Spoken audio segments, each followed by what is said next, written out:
Bon, j'arrive pas à régler ma caméra depuis ce matin, j'ai envie de me taper la tête dans le mur, je ne peux plus voir ma tronche. Coucou les copains, j'espère que vous allez bien. J'espère que vous avez passé une bonne semaine. Oui, non, peut-être. Je parle à une caméra. Je suis en mental breakdown de bon matin.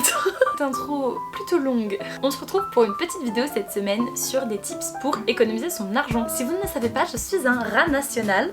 Je suis une personne qui est très économe de base parce que j'ai une façon de dépenser mon argent. Je n'ai pas peur de dépenser des grosses sommes d'un coup, mais pour des choses qui me font vraiment plaisir. Je suis moins dans la petite dépense par-ci par-là. Je vais pas trop m'acheter régulièrement des vêtements et tout. Par contre, je fais beaucoup de voyages et c'est des grosses dépenses d'un coup. J'aime bien avoir beaucoup d'argent de côté parce que si j'ai un problème d'ordi, de téléphone, d'appareil photo, etc., je peux me le racheter sur le champ. Là par exemple, si vous suivez mes stories Instagram, j'ai failli perdre mes AirPods. Je sais que j'en aurais racheté dans la journée parce que c'est un truc qui est de l'ordre du confort de vie. Puisque j'ai les moyens de m'en acheter, j'en aurais acheté. Mais si j'ai les moyens de m'en acheter, c'est parce que je mets beaucoup de côté. Plus. Donc c'est vrai que parmi mes potes, j'ai souvent été un peu catégorisée comme le rat de la bande, ce qui est pas forcément vrai parce que je suis une nana quand même vachement généreuse. En tout cas pour les cadeaux, c'est souvent moi qui mets le plus. Je préfère faire des grosses dépenses que plein de petites. Mais du coup, comme je n'en fais pas plein de petites, bah je peux mettre beaucoup de côté. Je peux aussi mettre beaucoup de côté parce que dans mes habitudes, il y a des choses que je fais qui me permettent d'économiser de l'argent sans forcément que je m'en rende compte. C'est des petites habitudes que j'ai prises qui font que à la fin du mois, il me reste des sous. Du coup, je vais vous partager ces petites astuces que je mets en place au quotidien. En tout, il y en a 20. C'est quand même pas mal d'astuces que je vais partager avec vous aujourd'hui. C'est des choses qui ne vous coûtent rien à mettre en place, qui vont pas vous faire trop souffrir. C'est vraiment des petites habitudes que vous pouvez prendre et qui font que à la fin du mois, il vous reste plus d'argent que prévu. J'ai regroupé les petites astuces par catégorie. Sans plus tarder, on va passer à la première astuce. Première astuce qui n'a pas de catégorie. Ça commence super mal. La première astuce, et si vous n'en avez qu'une à faire, ce serait celle-ci, c'est de faire un budget. Si vous voulez commencer à économiser vos sous, c'est hyper important de savoir combien vous pouvez économiser. Et pour savoir à peu près combien vous pouvez économiser sans trop souffrir, il faut savoir quels sont vos revenus et quelles sont vos dépenses. Pour économiser de l'argent, il y a la règle des 50-30-20. 50% de votre budget doit être alloué aux dépenses incompressibles, c'est-à-dire votre loyer, vos factures, vos impôts. Ensuite, 30% doivent être alloués à vos loisirs, si vous allez chez le coiffeur, si vous achetez des vêtements, si vous allez vous faire les ongles. Et les 20% restants, ça doit être des sous que vous épargnez. C'est une règle qui s'applique aussi dans un monde idéal. Les personnes qui ont des faibles revenus ont souvent plus de 50% de leur budget alloué à leurs dépenses incompressibles, surtout avec le coût de la vie, l'inflation, etc. Mais si vous arrivez à l'appliquer, ça peut vous permettre d'épargner sans trop souffrir. Ça peut aussi vous permettre de vous rendre compte de est-ce que vous payez trop de loyer par rapport à vos revenus, est-ce qu'il ne vaudrait pas mieux quitter un peu le centre-ville, quitte à avoir plus de transports en commun par exemple si vous avez des transports en commun dans votre ville. Si vous faites votre budget, vous pouvez vous rendre compte d'à peu près quel est votre objectif d'épargne réalisable, c'est-à-dire le montant que vous devriez mettre de côté par mois sans trop souffrir parce que vous avez quand même 80% de votre budget qui vous reste pour vos plaisirs et pour le coût de la vie. Si vous voulez, on pourra faire une vidéo dédiée au budget, comment faire son budget, sur quel site peut-on le faire. J'adore faire ce genre de choses, ça m'excite un petit peu. Et évidemment, dès que vous recevez vos revenus, faites-vous un virement tout de suite vers un autre compte en banque ou un livret pour éviter de toucher cet argent. Parce qu'en fait, quand on a beaucoup d'argent sur son compte courant, on a tendance à penser que let's go, on peut le dépenser. Ce que je fais moi directement en début de chaque mois, quand je reçois mon salaire, j'ai deux banques différentes. Je le reçois sur une première banque et je me vire toutes les dépenses obligatoires incompressibles plus l'épargne que j'ai envie de mettre de côté. Sur ma deuxième banque, une partie va dans mon compte courant parce que je sais que les premières choses qu'il faut que je fasse une fois que j'ai reçu mon salaire, c'est payer mon loyer et ensuite laisser un certain montant sur le compte courant parce que on va me prélever mes factures, on va me prélever certains abonnements style l'abonnement de transport, l'abonnement de la box, etc. Et ensuite, toute une partie va directement dans l'épargne, dans les livrets. On va passer tout de suite à la seconde astuce, c'est dans la catégorie maison. Réfléchir à ses abonnements, notamment de box et de téléphone. Vous ne vous rendez pas compte, mais votre box et votre téléphone, surtout quand vous vivez seul, quand vous êtes en coloc, vas-y, ça se divise par 2, par 3, par 8. Bon, c'est pas compliqué d'avoir la fibre, mais quand on est tout seul, vouloir une box qui a la fibre et un bon abonnement de téléphone, on peut vite grimper, faire marcher la concurrence. Si au bout d'un an, votre box augmente, les appeler et essayer de négocier pendant très longtemps, tous les ans changer d'opérateur. Ce qui est bien, c'est que maintenant on peut changer d'opérateur sans changer de numéro de téléphone. Donc ça fait quelques années que j'ai le même numéro de téléphone, mais par contre, j'ai changé 6 ou 7 fois d'opérateur. Troisième conseil, attendre pour faire vos lessives. Vous allez me dire, Marianne, ça n'a pas trop de sens. Faire une lessive, que ce soit chez vous ou à l'extérieur, bon moi du coup, moi ça se monétise directement parce que je n'ai pas de machine à laver chez moi, donc à chaque fois que je vais à la laverie, je paye. J'attends d'avoir beaucoup de linge. Du coup, je fais à peu près 2 lessives par mois parce que j'ai beaucoup de vêtements, que je peux faire du renouvellement, que ça me dérange pas puisque mon linge sale, je le mets dans un tiroir fermé, donc j'ai pas les odeurs. Plus économique et plus écologique. Même si vous avez une machine à laver chez vous, essayez de minimiser le nombre de fois où vous lavez laver vos vêtements, que c'est de l'eau, c'est de l'électricité, au prix maintenant de l'électricité. Trop laver vos vêtements, ça les abîme, ça réduit leur durée de vie. Si vous voulez garder vos vêtements plusieurs années, et ben mieux vaut ne pas trop les laver. Quatrième astuce, réparer au lieu de racheter. Si vous avez un meuble qui est abîmé, si vous avez un drap de housse qui s'est déchiré, au lieu de racheter neuf, essayez de réparer. En général, ça vous coûte moins cher, c'est plus écologique, ça vous évite de racheter quelque chose de neuf et de jeter quelque chose qui aurait pu continuer à être utilisé. Moi je sais que c'est un truc que je fais beaucoup maintenant parce que j'achète quasiment plus jamais de vêtements. Quand j'ai des vêtements qui se cassent parce que vas-y la fermeture est claire, j'ai pris un peu de poids, j'ai le réflexe d'aller chez la couturière et comme ça rallonge la durée de vie de mes vêtements. Ça m'évite de devoir en racheter des neufs qui correspondent à mon goût, qui correspondent à mes critères, que je sais que je vais porter, qui vont pas rester au fond de mon armoire. Là c'est des vêtements que je portais déjà, ce serait dommage de ne pas les réparer pour rallonger leur durée de vie plutôt que d'acheter neuf. Et en général ça coûte moins cher que d'acheter neuf. Et ça m'épargne le temps de recherche de mon pantalon idéal, de la taille qui me va, de la marque qui me plaît, de la coupe qui me fait des belles fesses. Et enfin cinquième astuce, pour ceux qui connaissent pas mais c'est toujours utile, surtout en ce moment parce que du coup on est encore en hiver, il fait parfois froid dans nos appartements. Moi je sais que je ne mets pas le chauffage et pourtant je le paie pas, mais je le mets pas pour des raisons écologiques. Petite astuce, si vous venez d'utiliser votre four, laissez la porte ouverte. Voilà, laissez la porte de votre four ouverte parce que ça va chauffer votre appartement. Ça fait des sacrées économies d'électricité ou de gaz si vous payez votre gaz ou votre électricité. Faites-vous à manger dès que vous rentrez du boulot, comme ça après vous laissez la porte du four ouverte, ça chauffe votre appartement et vous passez une soirée au chaud.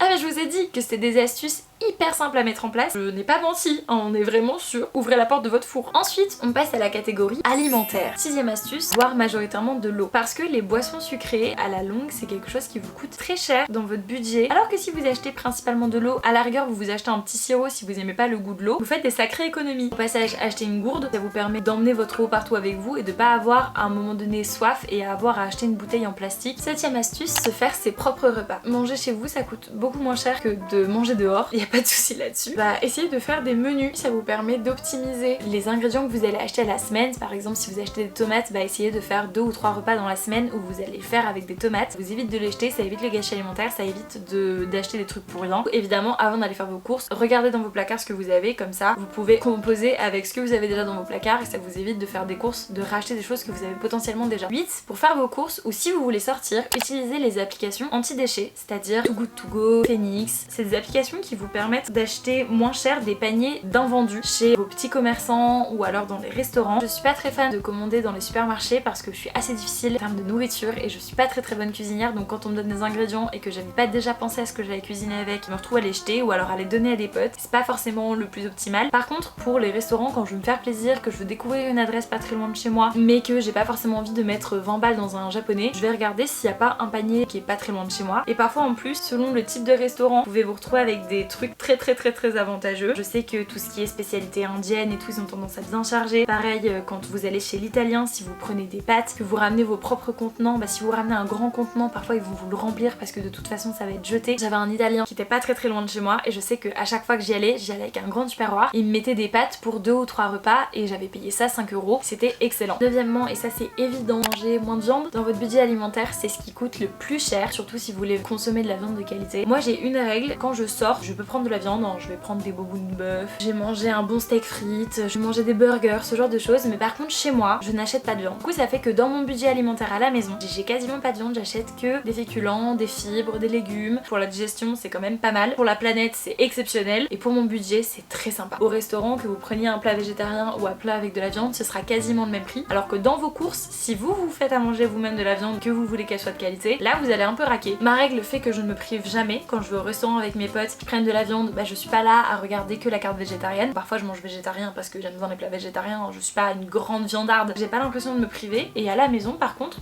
quand je cuisine principalement des plats végétariens. Ça m'arrive de temps en temps d'acheter des petits trucs à la viande, des bonnes pâtes carbonara, je m'achète des lardons. Vous n'avez pas besoin de viande tous les jours et encore moins à tous les repas, et ça fait une sacrée différence dans votre budget de la semaine. On est déjà au 10e point, demandez des doggy bags au restaurant. Souvent au restaurant, c'est des quantités qui sont trop grosses pour moi. S'il me restait un fond, c'était même pas la peine que je le demande, et s'il restait même des trucs conséquents, je vous ai pas trop demandé un doggy bag. C'est obligatoire, les restaurants sont obligés de vous les filer. Parfois c'est payant, 10 ou 20 centimes pour le contenant. Il y a beaucoup de restaurants dans lesquels les portions sont hyper conséquentes, vous savez que vous aurez 2 repas en un. J'ai un italien pas très loin de chez moi, je sais que c'est des quantités pour 2 personnes, je sais que je repars toujours avec une demi-pizza et hop, ça m'a fait 2 repas en un. En effet ma pizza j'ai payé 14 balles, c'est comme si j'avais mangé 2 pizzas à 7 €. N'hésitez pas vraiment à demander des doggy bags, même si parfois c'est pas grand chose, même si c'est un fond, parce que ça fait que vous repartez avec un petit truc et vous avez qu'à qu'à recuisiner un truc qui s'allie avec ça. Comme si vous allez à l'Indien, qu'il vous reste une part de votre, je sais plus comment il s'appelle, le plat, les épinards hyper bons. Un palak paneer. J'adore ça, c'est trop bon. Si vous reste du palak paneer, je suis désolée, je suis si paumée degré, je suis avec des exemples hyper poussés. Si il vous reste du palak paneer, c'est-à-dire qu'il vous reste cette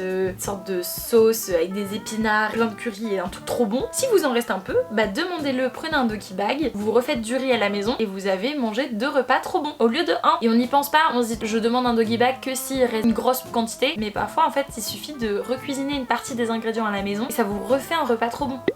Ça vous coûte rien, techniquement vous avez déjà payé votre repas, surtout que dans la majorité des restaurants c'est gratuit un doggy bag, ou alors c'est vraiment 10 ou 20 centimes. Franchement pour avoir un deuxième bon repas à la maison, ça va quoi. Astuce numéro 11.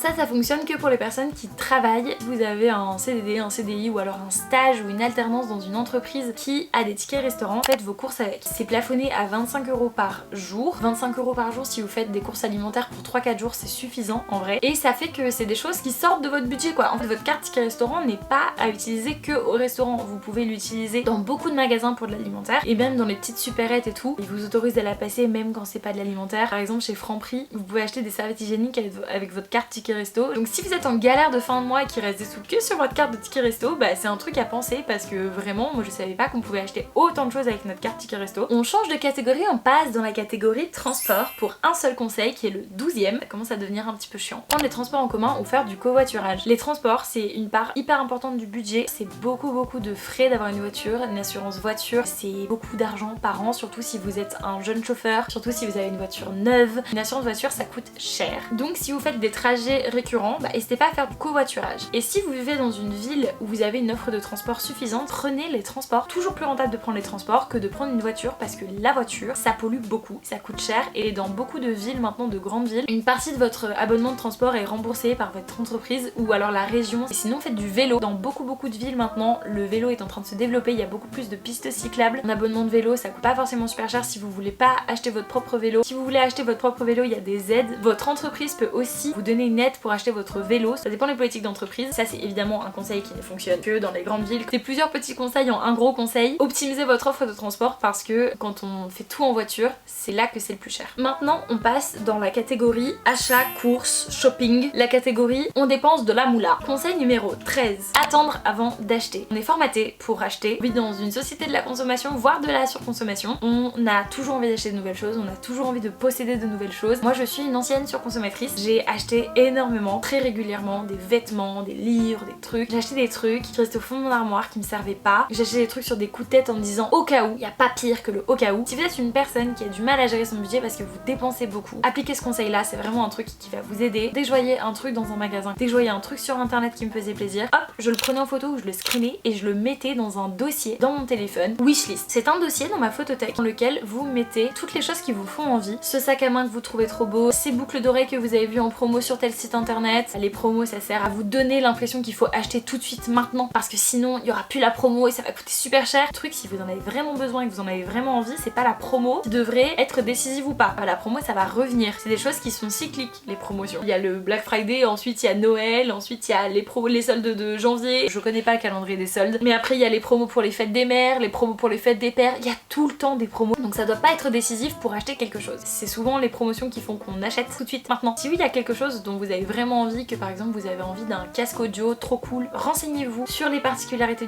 du casque, faites des comparatifs avec d'autres marques. Tout ça, ça vous prend du temps et ça fait qu'à la fin vous êtes sûr ou non de votre achat. Et là vous pouvez attendre ou non, est-ce que je veux une promotion ou pas. Et ne vous jetez pas sur les promotions, ça ne sert à rien. Ça fait que vous finissez par dépenser votre argent dans des choses dont vous n'aviez pas forcément besoin. Moi la règle que je me suis donnée pour arrêter de surconsommer, je le laissais dans ce dossier wishlist dans ma photothèque. Et si j'oubliais ce produit, c'est que je le voulais pas vraiment. Je retournais de temps en temps dans ma wishlist et parfois je me disais waouh, j'ai bien fait de pas acheter ça parce qu'en fait 6 mois après je l'aimais plus tant que ça. Surtout quand on est jeune, qu'on suit beaucoup la mode, nos goûts changent très vite. Et sur le long terme, ça vous aide à réguler votre consommation parce que vous savez que ce truc qui vous fait envie, vous en avez pas forcément besoin et que d'ici 6 à 8 mois, si c'est pas un coup de cœur, vous n'en aurez plus envie en fait. Attendre avant d'acheter, c'est vraiment la clé pour éviter de surconsommer. Ça vous permet de faire vraiment beaucoup d'économies parce que ça vous évite des achats inutiles, des achats compulsifs qui ne vous rendraient même pas forcément forcément heureux. Conseil numéro 14. Avoir des cartes de fidélité dans les magasins. J'ai plein de potes qui n'ont pas de carte de fidélité dans les magasins. Vous n'avez pas de carte Carrefour, vous n'avez pas de carte Auchan, vous n'avez pas de carte Monoprix, vous n'avez pas de carte Sephora alors que vous allez à Sephora 4 fois par an. Vous n'avez pas de carte Yves Rocher alors que c'est là-bas que vous allez acheter 3 fois par an votre gommage pour les pieds. Je suis excédée. En fait, je suis excédée. Les cartes de fidélité, c'est vraiment de l'argent juste gagné. C'est vraiment merci d'être fidèle à mon magasin. Je vous donne des sous à chaque fois que vous faites un achat. Pourquoi vous ne faites pas ça? Pourquoi vous ne prenez pas la carte de fidélité de votre restaurant préféré auquel vous allez une fois par semaine et au bout de 10 repas, vous avez un repas offert? Pourquoi vous ne le faites pas? Ça me dépasse. Ça me dépasse, ça me dépasse. Ça ne vous coûte rien et ça vous fait des sous d'économiser. Il y a des gens, ça fait 3-4 ans qu'ils vont au même magasin faire leurs courses toutes les semaines et ils n'ont pas de carte de fidélité. Ils auraient pu récupérer mes 30 ou 40 balles quoi. Juste faites-le, c'est gratuit. C'est gratuit. Va à la caisse, tu dis bonjour madame, je n'ai pas la carte de fidélité de votre magasin, est-ce que je peux l'avoir? La madame elle est très contente de te le faire. Tu rentres à ta maison, tu vas sur le site, tu mets tes petits codes, hop ta carte est activée et après c'est des sous dans ta poche. C'est des sous dans ta poche. Dans vos téléphones avec les wallets, les machins comme ça, vous pouvez mettre vos cartes de fidélité. Si vous pensez que moi j'ai pas ma carte de fidélité McDo, le nombre de repas gratos que j'ai eu avec ma carte de fidélité McDo parce que je l'ai donné à toute ma famille et dès que ma mère passe au drive, elle met sur ma carte de fidélité et elle me ralasse le repas de 5 personnes.